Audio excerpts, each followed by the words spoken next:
जय जगन्नाथ। चलतु आज जाना डिजिट्स इंडिया प्लेटफॉर्म रे प्रोफाइल फोटो केमती रखा।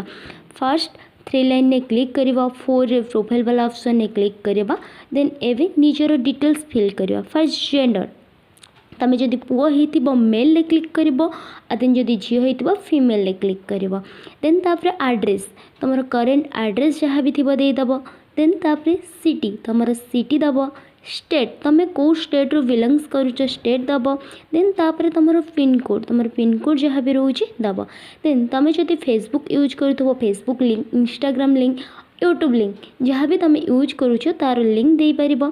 देन आम आसवा फोटो उपरे, देन जो साइट रे लिखाई चूज फाइल ने क्लिक करवा, देन चूज फाइल ने क्लिक कलापर डायरेक्टली आप निजर गैलेरी की जापर, से निज पसंद जेकोसी फोटो गोटे रखिए, तले जो सेव चेंज अच्छी सेव चेंज क्लिक करेंगे, देन ऊपर हो प्रोफाइल अपडेट सक्सेसफुली, माने आपन प्रोफाइल अपडेट सक्सेस हो गला।